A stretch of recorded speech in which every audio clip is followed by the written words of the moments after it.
Bonjour et bienvenue à toutes et tous ici au CPM à Toulouse. Je vous remercie de votre participation concernant donc ce speech qui a pour thématique les réseaux industriels OT et la cybersécurité et pourquoi la cybersécurité est un sujet incontournable de nos jours. Tout d'abord donc un focus sur donc Rexel et Rexel Industries. Donc Rexel effectivement c'est une approche globale, experte et sur mesure. Nous allons parler aujourd'hui beaucoup de réseaux, d'automatisme, de réseaux OT, de cybersécurité, mais nous sommes en charge, nous sommes même de vous accompagner sur vos problématiques, sur vos sujets d'éclairage. Nous vous accompagnerons aussi bien évidemment sur vos projets de photovoltaïque, sur vos besoins en borne IRVE, de distribution d'énergie ou d'efficacité énergétique. Nous adressons donc le monde de l'industrie dans sa totalité. Nous sommes là pour vous accompagner dans ce sens-là. Alors Excel Industrie, qui sommes-nous? Nous sommes une équipe de 130 itinérants au niveau national. Nous adressons toute typologie de clients, que ce soit les clients finaux, les constructeurs de machines, les installateurs industriels, mais aussi les tableautiers industriels. En plus de cette flotte d'itinérants de 130 personnes, nous sommes 80 experts et nous sommes dédiés à l'outil de production. Je fais partie des experts et je m'occupe particulièrement des réseaux industriels, de la cybersécurité bien évidemment, mais surtout du monde de l'automatisation. Nous vous accompagnerons aussi sur nos projets, sur vos envies, sur la mécatronique, la robotique, cobotique et la digitalisation, aussi sur la vision industrielle.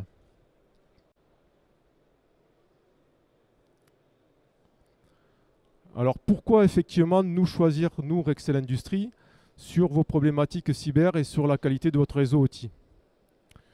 Depuis plus de 20 ans, chez Rexel Industries, nous adressons le monde de l'automatisme. Ce monde de l'automatisme, il a fortement évolué. Il évolue, tous les produits sont de plus en plus connectés et interconnectables. Et l'émergence effectivement des réseaux et du réseau OT, suivant ce type de typologie, est de plus en plus mature.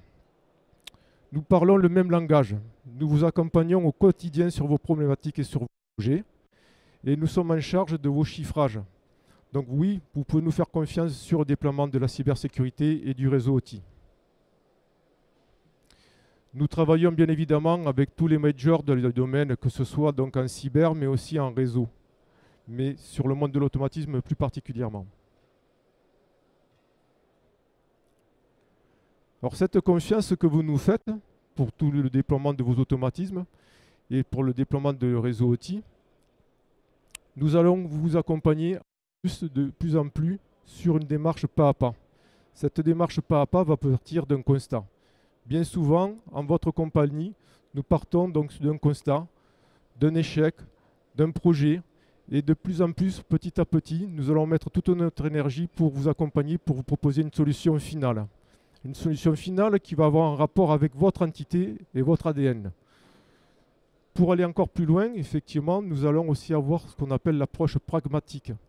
L'approche pragmatique, c'est selon votre entité, selon votre typologie, votre usine, nous allons nous attacher à vous apporter ce qu'on appelle le juste équilibre. Jour après jour, nous allons mettre en place une solution, mais cette solution, elle vous sera adaptée en termes de stabilité, mais en termes de contraintes qui soient acceptables sur la sécurité et la maintenabilité de votre outil de production.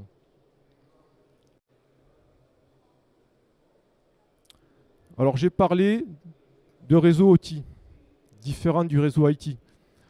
Nous adressons beaucoup le réseau OT du monde industriel parce que le réseau OT, qu'est-ce que c'est? Effectivement, le réseau OT n'a plus rien à voir avec ce que c'était dans les années 80. Depuis plus de 40 ans, ce réseau, effectivement, il va adresser des produits qui vont être connectables et interconnectables. Il va ressembler effectivement donc à ce millefeuille qui va partir effectivement donc du bus machine jusqu'au cloud. Tout ceci effectivement comporte des produits qui sont connectés ou interconnectables. Et tout ceci va amener et va nous permettre d'amener, donc la thématique de la cybersécurité, va amener des failles, des vulnérabilités au niveau de vos réseaux et de vos entités réseau. Donc le réseau OT, c'est le support effectivement donc, de tout ce qui peut amener comme problématique en termes de cybersécurité. Donc ce réseau, il va falloir le choyer, il va falloir le protéger. Autre constat, et pas des moindres, lorsque vous nous faites confiance et que nous traversons vos usines ensemble et que nous sommes ensemble sur le pied de la machine, lorsque nous ouvrons vos armoires, nous avons un constat. Tous les équipements de nos jours dans vos armoires électriques, dans vos baies de brassage, sont des équipements informatiques. Que ce soit une interface homme-machine, un automate programmable, un variateur de vitesse, un capteur intelligent, il y a des points communs. On va retrouver des ports USB en façade, on va retrouver des OS, Windows ou Linux, on va retrouver des cartes réseau, on va retrouver des protocoles Bluetooth, Wi-Fi. Tout ceci, ce sont des failles, ce sont des vulnérabilités. Il va falloir s'attacher à les mettre sur un plan de sécurité optimale pour pouvoir effectivement fermer ces portes qui vont amener donc de la cybersécurité, de la cybermalveillance.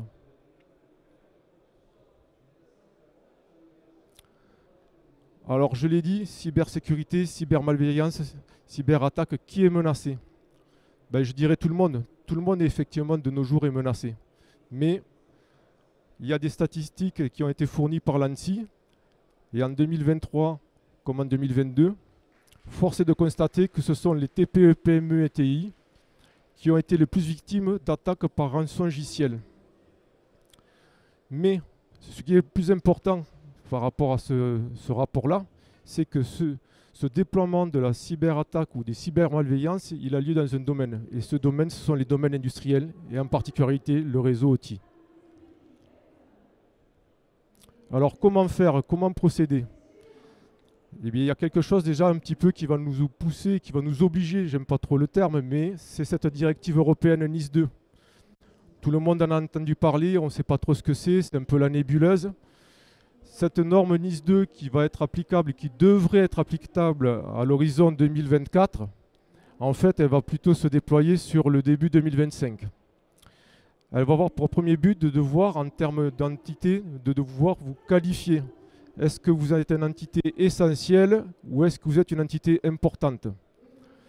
Ces entités sont définies suivant 18 secteurs qui partent de l'énergie en passant par les eaux potables, les eaux usées, mais aussi sur la gestion de déchets, sur la fabrication ou la recherche.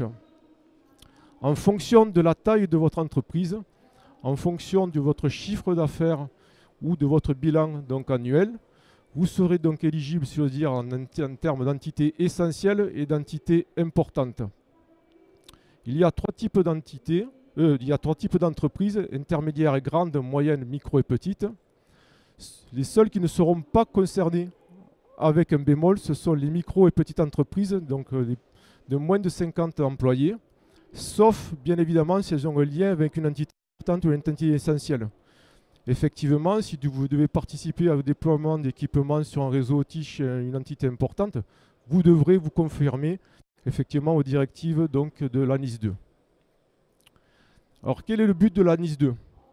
Mais la NIS 2, pour résumer, elle doit amener ce qu'on appelle une cybermaturité, une cyber-résilience. Elle doit amener la possibilité de prouver qu'on a tout fait pour rendre pérenne et sécure le réseau. Ça pourra aller effectivement jusqu'à des sanctions en cas d'attaque et en cas de problème donc, sur les entités essentielles ou importantes. Comment aller plus loin dans cette démarche maintenant qu'on a vu que la directive va être applicable pour un grand nombre d'entités? C'est ce qu'on va découvrir maintenant. Et chez Rexel, nous n'avons rien inventé, si j'ose dire. Nous nous sommes donc appuyés sur donc, le cadre, le framework, la NIST, à ne pas confondre avec la NIST, mais la NIST, qui a été fait par un éditeur américain et qui a pour but effectivement de protéger, identifier, détecter, réagir et restaurer. Mais c'est surtout que ça va amener une démarche, ça va amener un cadre. Dans chaque étape, effectivement, que ce soit l'étape identifiée, on va jalonner ensemble donc, ce qu'on appelle des inventaires d'équipements, de la cartographie, on va aller jusqu'au flux de données. Sur la partie protégée, on va s'attacher à travailler par exemple sur l'authentification, la formation, les sauvegardes. Sur la partie détectée, on va faire ensemble ce qu'on appelle de l'IPS ou de l'IDS pour pouvoir surveiller en permanence l'état du réseau. On pourra aussi donc, vous accompagner sur ce qui est donc, le plan d'action, le plan de reprise d'action ou le plan de continuité dans les parties réagir et restaurer. Bien évidemment, toutes ces étapes, elles ont un point commun, c'est la gouvernance de votre entreprise, de votre entité, avec un contexte organisationnel, mais avec aussi une stratégie d'entreprise. Sur ce point-là, effectivement, il va falloir pouvoir former, il va falloir pouvoir éduquer et sensibiliser.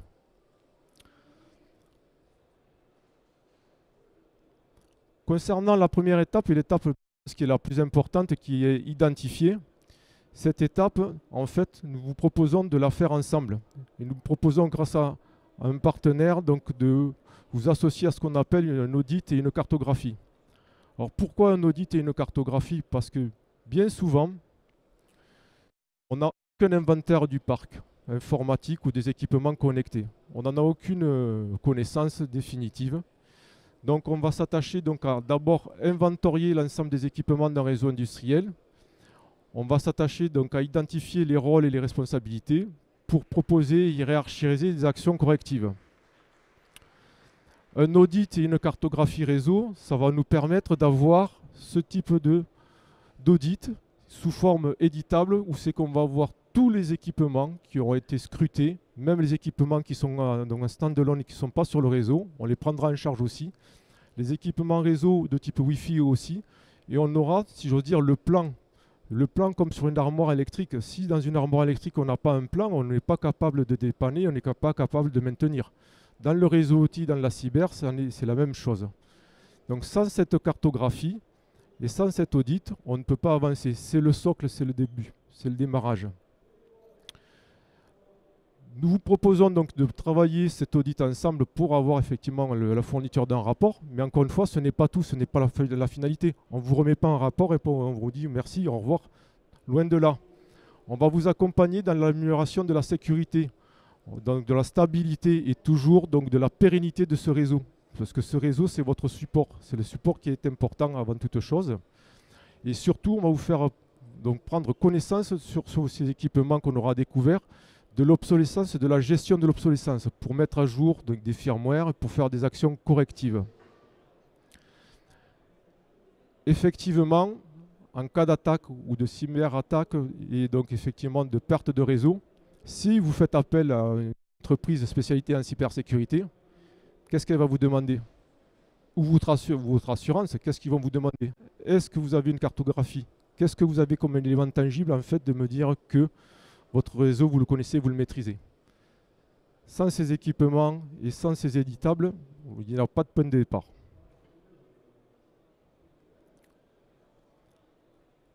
Concernant la deuxième étape, l'étape protégée, avec ce qu'on appelle le concept de défense en profondeur. Eh bien oui, comme la citadelle Vauban à Lille, on va mettre plusieurs barrières, plusieurs remparts pour effectivement, lors d'une attaque, éviter que la citadelle tombe. Ce sont des choses très très simples et très basiques à mettre en place, mais il faut donc les mettre en place parce que ça fait partie donc des bonnes pratiques. Et les bonnes pratiques, c'est déjà la prévention des accès physiques. On va les commenter un petit peu plus loin. La gestion et la sécurité de ce réseau et l'intégrité de ce système. Ce sont trois remparts qui sont de pair et qui vont de pair pour fonctionner simultanément et nous permettre d'amener déjà ce qu'on a dit, une prévention globale au niveau de la structure du réseau. Alors concrètement, eh bien oui, effectivement, donc pour tout ce qui est donc locaux et tout ce qui est accès aux locaux, on va utiliser et on va s'attacher à mettre en place donc des accréditations. On va éviter à ce que les gens se baladent seuls dans les usines et qu'ils puissent ouvrir les armoires. On va devoir aussi les accompagner. On va devoir avoir une maturité quant à ça. Sur les armoires et les baies, on va s'attacher à ce qu'elles soient verrouillées et fermées à clé. Ce sont des basiques, mais il faut y penser. Pour tout ce qui est équipement, où c'est qu'on a effectivement des ports, que ce soit des ports USB, des ports RJ ou des ports fibre optique, on va les verrouiller mécaniquement pour, encore une fois, avoir ce concept de fermer, d'éviter et de protéger. Bien évidemment, on va aussi gérer donc la flotte de périphériques USB. Nous pouvons vous accompagner avec des solutions de décontamination de clés USB ou de mise à niveau de ces clés ou des périphériques que vous utilisez.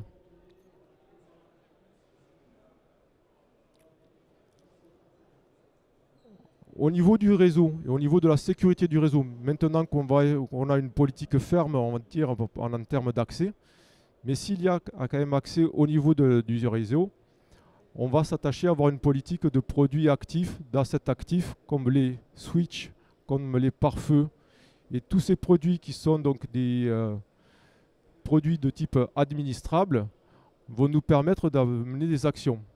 Quelles actions? Les premières d'entre elles, ça va être effectivement de verrouiller les ports qui ne sont pas utilisés, mais aussi de mettre en place ce qu'on appelle une authentification sécurisée qui peut aller donc avec une politique de mot de passe dans les plus basiques, ou pour aller avec un serveur d'authentification de type Radius. Puisqu'on aura donc une politique en termes de produits actifs qui sera donc basée sur des services, il va falloir s'attacher aussi à désactiver tout ce qui est services et qui ne sont pas utiles ou qui sont inutiles. Effectivement, si je n'ai pas besoin du protocole SNP V1 ou V2, je ne vais pas le laisser cocher. Je vais encore une fois fermer des accès, verrouiller des portes. Comme dans nos armoires et tout ça, on aura maintenant donc des switches et des commutateurs de type administrable. On va pouvoir bénéficier de ce qu'on appelle des logs. Les logs, c'est des lignes de vie. Ce sont des remontées d'informations qui vont pouvoir nous permettre de tracer qui est-ce qui est allé sur le réseau, sur quel commutateur, à quel moment, avec quel protocole et qu'est-ce qu'il y a fait. Et ça, c'est hyper important puisque effectivement, sur le réseau, maintenant qu'on l'aura découvert et qu'on saura effectivement quels sont nos équipements, on va pouvoir tracer finement qui fait quoi et quand. Si sur votre réseau OT, vous avez des accès distants, il va falloir là aussi effectivement amener des bonnes pratiques. Les bonnes pratiques, donc des accès distants, c'est déjà donc d'utiliser ce qu'on appelle des mécanismes de VPN pour éviter d'avoir des intrusions trop faciles donc, au réseau. Mais des choses toutes simples aussi à mettre en œuvre, ce sont le verrouillage effectivement de ces accès distants de façon mécanique et surtout de favoriser ce qu'on appelle la double authentification pour éviter que n'importe qui puisse donc pouvoir se paramétrer et se loguer sur votre réseau.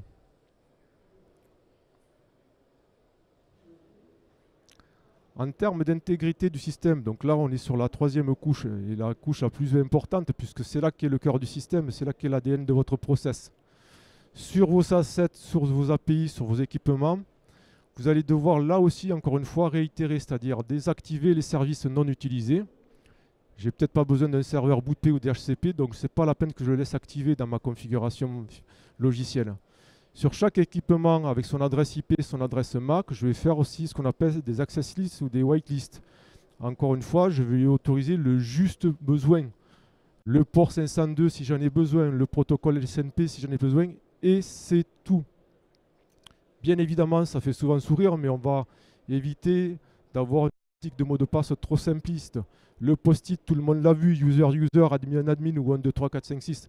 Il faut bannir tout ça. Donc il faut mettre en place une politique au niveau de la société ou de l'entité de mots de passe et de mots de passe qui vont devoir changer pour pouvoir durcir. Enfin, au niveau de la donnée et au niveau du cœur du process, au niveau de vos données qui sont les plus chères, sur lesquelles vous voulez aucune altération, il est possible sur beaucoup d'équipements et beaucoup d'API de pouvoir faire ce qu'on appelait un chiffrement ou pouvoir protéger les données en écriture. Ça, c'est possible et on ne le met pas souvent assez en place. En termes de protocole, il va falloir donc de plus en plus s'orienter sur des protocoles sécurisés. OPCUA est le plus connu et le plus normé d'entre eux. Effectivement, si je dois raccorder des équipements sur une SCADA qui n'est pas sur le même réseau et qui est sur un réseau distant ou autre, je vais pouvoir le faire grâce à OPCUA en amenant du chiffrement et en amenant quelque chose de pérenne. En plus de ces actions, il va être important aussi de faire ce qu'on appelle la mise à jour et la gestion des obsolescences au niveau des firmware. Pourquoi? Parce que chaque équipement, on l'a vu, qui possède un firmware ou un OS, effectivement, est vulnérable. Et ces vulnérabilités, on les appelle les CVE. Il en sort tous les jours. Il n'y a pas une journée sans qu'on ait une CVE qui sorte. On ne pourra pas toutes les corriger du jour au lendemain, mais il faudra faire une première shortlist et corriger les plus profondes, afin de pouvoir se mettre toujours au meilleur niveau.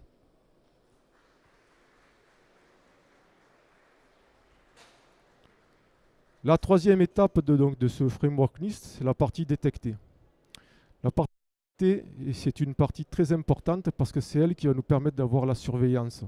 Quand je dis la surveillance, c'est-à-dire que sur un process industriel, fonctionnel, où c'est qu'on a un réseau qui est pérenne et mature, on va pouvoir mettre ce qu'on appelle des systèmes de détection d'intrusion.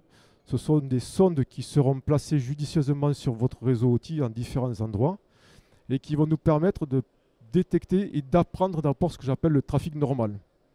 Ces sondes qui sont judicieusement placées vont surveiller et vont apprendre vos échanges protocolaires en adresse IP, adresse MAC, en termes d'horaire, en termes de scan de sport, etc., etc. Une fois que la vie du réseau est posée et que cet apprentissage est fait, effectivement, ma sonde va me permettre d'avoir ce qu'on appelle le trafic anormal ou de la détection en cas d'intrusion. Alors en cas d'intrusion, ça peut être tout bonnement un nouveau PC que je raccorde sur mon réseau. Mais je n'ai pas son identité, je n'ai pas son adresse MAC, je n'ai pas son adresse IP et il faut que je le signale. Donc je vais être alerté, je vais surveiller et surtout je vais faire du reporting en permanence. Il y a un autre intérêt à ceci, c'est qu'effectivement, on l'a dit, la vie de mon usine n'est pas figée. Je peux rajouter des équipements, j'ai besoin d'extensions, de rajouter des automates, des variateurs, des PC, des accès, etc., etc. Grâce à cette sonde ou à ce type de sonde, je vais pouvoir ce qu'on appelle entretenir une cartographie et la mettre à jour. Donc je vais détecter effectivement les nouveaux entrants sur le réseau pour pouvoir en alerter et avoir aussi leur carte d'identité.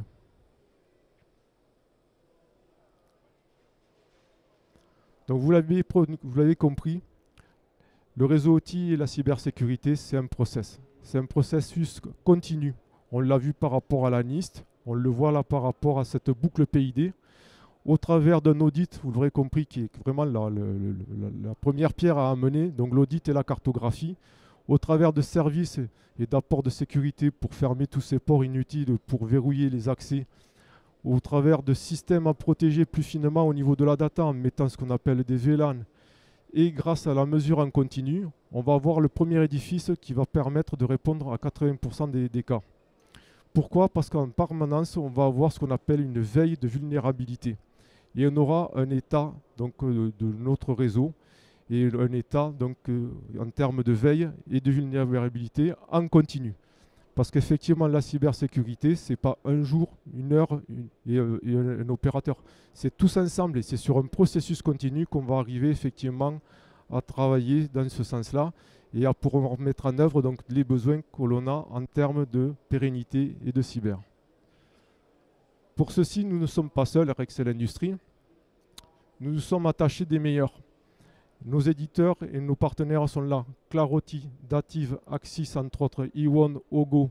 Et pour certains d'entre eux, nous avons des certifications et nous passons annuellement nos certifications. Donc j'espère que ce petit pitch qui a été donc, court sur le sujet pour traiter de quelque chose d'aussi important que la cybersécurité vous aura donné envie de venir nous voir donc, sur notre stand en A39 pour continuer à échanger sur vos projets, sur vos problématiques et sur votre avenir en termes de maturité sur la cybersécurité. Merci à toutes et à tous. Nous vous attendons sur notre stand et bonne continuation au niveau de ce salon. Merci.